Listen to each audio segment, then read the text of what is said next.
তো বন্ধুরা কেমন আছেন আপনারা? আশা করি সবাই ভালো আছেন। আমি রোহান বলছি। হয়তো এই চ্যানেল থেকে আমার ভিডিও দেখে হয়তো আপনারা অবাক হতে পারেন, অবাক হওয়ার কিছু নেই। এই যে যে দিদিভার চ্যানেল থেকে আমার ভিডিওটা দেখছেন, হ্যাঁ আপনারা, তো এনার সাথে আমার অনেক দিনের পরিচয়। আর সত্যি বলতে উনি অনেক স্ট্রাগল করছে, অনেক পরিশ্রম করছে চ্যানেলটা তোলার জন্য। তো আমি ভাবলাম দিদিভাই তো আমি একটু সাপোর্ট দিই, যদি চ্যানেলটা উঠে যায়।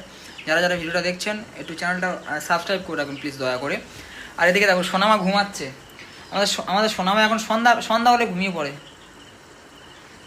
সারা বেলা ভোর কোথায় কোথায় ঘুরবে কোনো ঠিক নেই, সন্ধ্যাবেলা ঘুমিয়ে পড়বে। আমি বাজারে গিয়েছিলাম মাছ কিনতে, মানে শিঙি মাছ খেতে ইচ্ছা করছিল। তো আমাদের এখানে সন্ধ্যাবেলা বাজার বসে, কাঁটা কাঁটা মানে কাঁটা বলে হয়তো সবাই অনেকজন চিনবেন না। সন্ধ্যাবেলা বাজার বসে, তো শিঙি মাছ কিনতে গিয়েছিলাম। মাছগুলো আমি দেখাচ্ছি, তার আগে কিছু কথা বলি। এই যে এরকম ঘুমায় পড়ে পড়ে, এখনও কিছু খাইনি। কালকে আবার আমি একটা ভিডিও করেছিলাম গতকাল, আমার চ্যানেল থেকে আপনারা দেখেছেন। তো ও হচ্ছে রাত্রেবেলা 12:30টার সময় উঠে আবার খেয়েছে।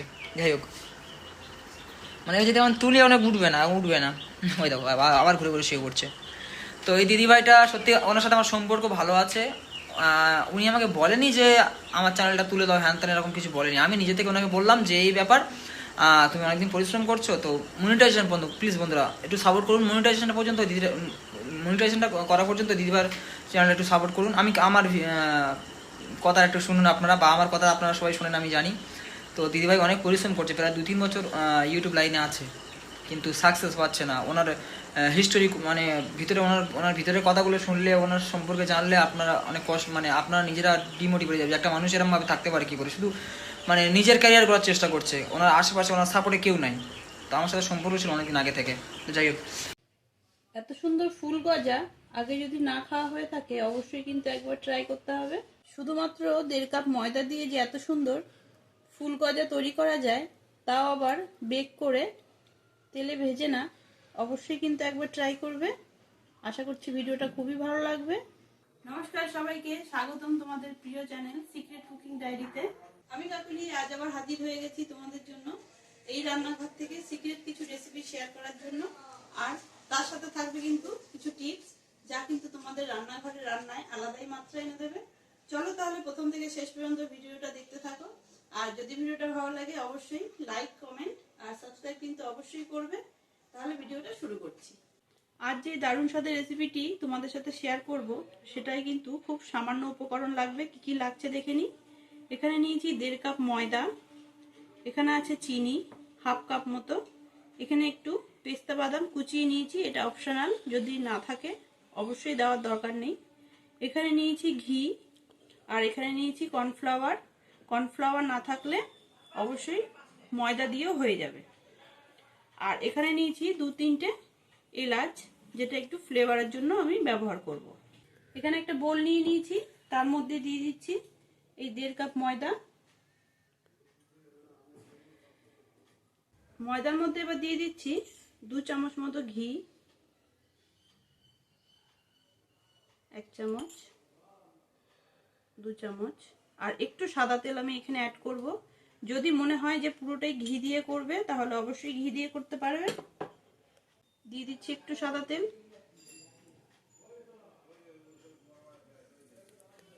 এবার খুব ভালো করে ময়াম দিয়ে নেব।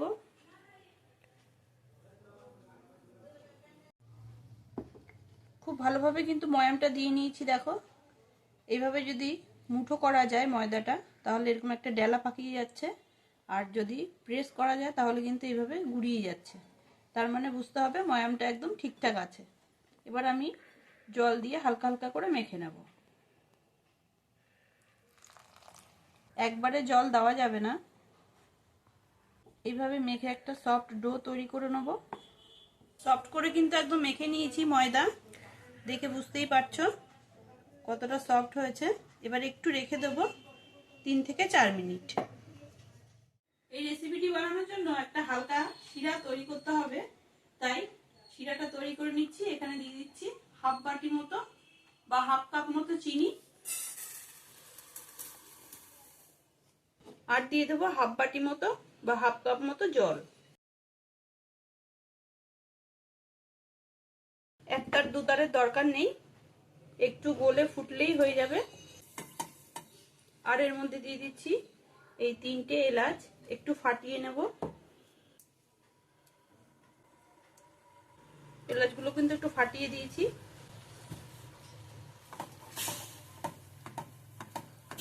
চিনি কিন্তু জলের সাথে পুরোপুরি গুলে গেছে, আর বেশি ফোটাবো না কারণ ঘন হয়ে গেছে, আর এটা ঠান্ডা হলে কিন্তু আরেকটু ঘন হয়ে যাবে, তাই এবার নামিয়ে নিচ্ছি। ময়দাটা কিন্তু আরো সফট হয়ে গেছে। এবার কিন্তু এর থেকে ছোট ছোট লেচি করে নেব। এক মাপের যদি করতে হয় তাহলে কিন্তু এইভাবে এক সাইজেরই লেচিগুলো কাটতে হবে, ঠিক এইভাবে।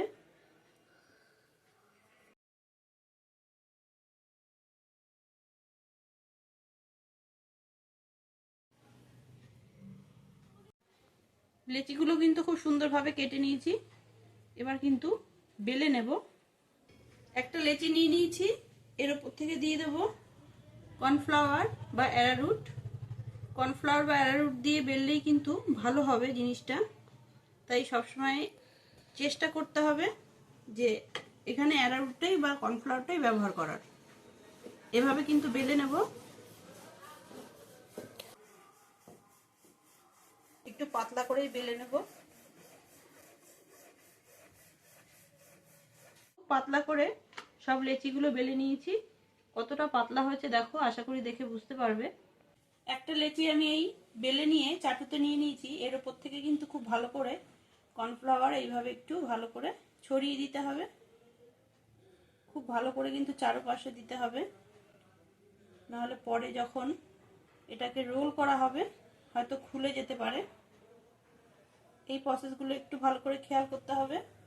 এর উপর থেকে দিয়ে দিচ্ছি আরেকটা রুটি। একটু ছোট বড় হলে অসুবিধা নেই। আবার কিন্তু সেম একইভাবে কর্নফ্লাওয়ার ছিটিয়ে দিতে হবে।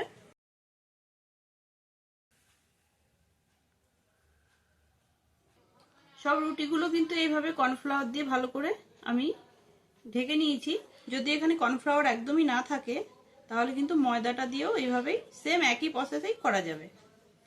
আর চেষ্টা করতে হবে খুব পাতলা করেই কিন্তু রুটিগুলো করার। আমরা লুচির যেরকম লেচি করি তার থেকে সামান্য একটু বড় হবে লেচিগুলো। এবার বেলন দিয়ে আবার কিন্তু হালকা হাতে এইভাবে প্রেস করে করে বেলে নেব। খুব ভালো করে কিন্তু খেয়াল করলে বোঝা যাবে যে এই রুটিগুলো আরো বড় হয়ে যাবে। খুব বেশি জোর দেওয়া যাবে না। বেশি করে কর্নফ্লাওয়ার এর জন্যই দেওয়া হয়েছে যাতে করে আমি যখন রুটিগুলো রোল করব তখন একটার গায়ে একটা লেগে না যায়। রুটিগুলো কিন্তু খুব ভালো করে পাতলা করে বেলে নিয়েছি। এবার এর আগে একটা প্রসেস করতে হবে, সেটা হচ্ছে এখানে একটা প্লেট বা পাত্র নিয়েছি। এটার মধ্যে কিন্তু আমি ঘি ব্রাশ করব। একটু বেশি করে ঘিটা ব্রাশ করে নেব। ঘি কিন্তু খুব ভালো করে ব্রাশ করে নিয়েছি। দেখো অনেকটা করেই কিন্তু ঘি দিয়ে ব্রাশ করতে হবে। যদি এখানে ঘি কেউ পছন্দ না করো তাহলে সাদা তেল দিয়েও ব্রাশ করতে পারো। এখানে এরকম একটা লাঠি বা কাঠি যেটাই বলো না কেন নিয়েছি। আশা করি এটা সবার বাড়িতে অ্যাভেলেবেল পাওয়া যাবে, বা কোনো স্ট্র দিয়ে করলেও হবে, একটু শক্ত হতে হবে। এভাবে বসিয়ে নিলাম। বসিয়ে একটা একটা করে এই পার্ট আমি এর মধ্যে করে জুড়িয়ে নেব। এটা কিন্তু খুব হালকা হাতে করতে হবে, আর অনায়াসেই দেখবে একদম সুন্দরভাবে মুড়িয়ে যাবে।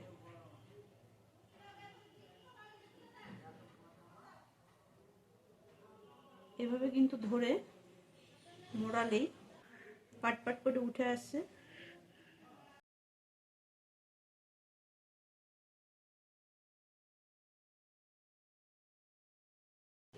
দেখো একটা রুটি কিন্তু খুব সুন্দরভাবে তুলে নিয়েছি। কতটা পাতলা আশা করি দেখে বুঝতে পারছো। এবার দুপাশ থেকে কিন্তু এইভাবে একটু সরিয়ে সরিয়ে একদম মিডিলে নিয়ে আসতে হবে। একদম কুচকে যাওয়ার মতো হচ্ছে, দেখতে কিন্তু অসাধারণ হয়। এই যে এইভাবে কিন্তু আমি একদম ধারে নিয়ে গেছি। এবার এটাকে বের করে নেব। যে কোনো এক ধার দিয়ে বের করলেই হয়ে যাবে। এই দেখো, এবার যে দুটো সাইড আছে এই দুটো সাইড দিয়ে কিন্তু এইভাবে আটকে দিলেই আমাদের ফুলটা একদম রেডি। এবার যে দুটো সাইড আছে এই দুটো সাইড দিয়ে কিন্তু এইভাবে আটকে দিলেই আমাদের ফুলটা একদম রেডি।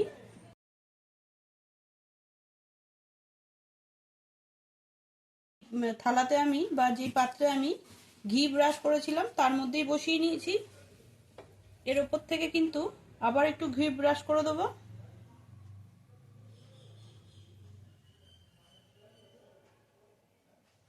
এখানে ঘিয়ের পরিবর্তে কিন্তু সাদা তেলও ব্যবহার করা যাবে। খুব ভালো করে কিন্তু ওপরটা ঘি ব্রাশ করে নিয়েছি। এবার কিন্তু বেক করার জন্য বসিয়ে দেব। এখানে একটা কড়া বসিয়ে দিয়েছি, তার মধ্যে একটা স্ট্যান্ডও রেখে দিয়েছি। এবার একটু গরমও হয়ে গেছে। এবার দিয়ে দিচ্ছি এই পাত্রটি। এটা কিন্তু ঢেকে 30 থেকে 35 মিনিটের জন্য বেক করব। তার মাঝে কিন্তু একবার 20 মিনিটের মতো পরে আমি এটা খুলে দেখব ঠিক কেমন হলো। গ্যাসের ফ্লেমটা কিন্তু লো টু মিডিয়ামে রাখতে হবে, কারণ খুব বেশি লোতে দিলে অনেকটা সময় লেগে যাবে, আর খুব বেশি হাই হিটে দিলে কিন্তু পুড়ে যেতে পারে। তো দিদিভাই হচ্ছে রান্নার ভিডিও করে। দিদিভাই হচ্ছে রান্নার ভিডিও করে, যারা মানে কুকিং পছন্দ করেন তো দিদিভাই মানে ভিডিওগুলো দেখবেন, অবশ্যই ভালো লাগে। আমি অনেকদিন ধরে দেখি, আমি দেখি দিদিভাইয়ের ভিডিও অনেকদিন ধরে দেখি। ভাই বলে তো, আর উনি সেরকমভাবে কিছু সত্যি বলতে সাপোর্ট না পেলে না ইউটিউবে ওটা খুব মুশকিল, খুবই মুশকিল সাপোর্ট না পেলে। তাই অনেকদিন সহ্য করেছিলাম, ভাবলাম একটু সাপোর্ট করি এখন দিদিভাইকে। একটু কিছু হলে তো পারবো, চ্যানেলটা মনিটাইজেশন করে দিতে পারবো না, এই ভেবে আর কি। তো সোনামা ঘুমাচ্ছে, আর মাঝে মধ্যে আবার এই আমার আমার ভিডিও এই দিদিভাই চ্যানেলে যেতে পারে। আপনারা চ্যানেলটা ফলো করে রাখবেন এবং সাবস্ক্রাইব করে রাখবেন। মাঝে মধ্যে ভিডিও যেতে পারে, মাঝে মধ্যে ভিডিও যাবে। কারণ রোহান ঝার পাশে থাকে, তো আপনারা জানেন রোহান কেমন কি। রোহান ঝার পাশে থাকে, অবশ্যই সে সাকসেস পাবে। মাম্মি আমি করে পারি, মাম্মি ঘুমাচ্ছে। 20 মিনিট পরে কিন্তু ঢাকনাটা খুলছি। বেশ কিছুটা কিন্তু ফুলে গেছে। এর উপর থেকে আরেকবার ঘি ব্রাশ করে দিচ্ছি।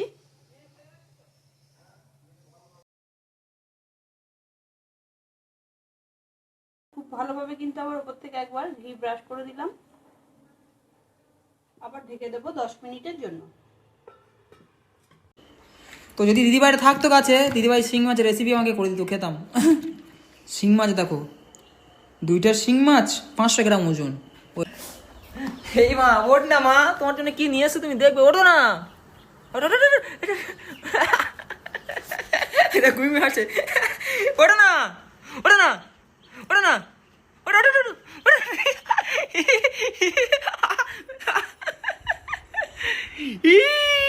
মাছ কিনে নিয়ে এসছি মা, বড় শিং মাছ কিনেছি, বড় শিং মাছ। মনে ঘুম পাচ্ছে, আমার মন রাখার জন্য হাসতেছে।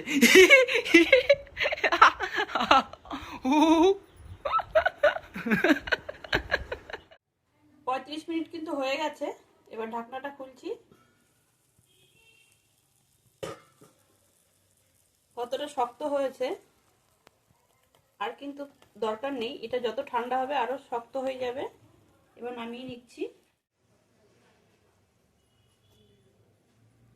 যে চিনি শিরাটা করে রেখেছিলাম সেটা দিয়ে দিচ্ছি ওপর থেকে। একটু সাজানোর জন্য দিয়ে দিচ্ছি পেস্তা বাদাম কুচি।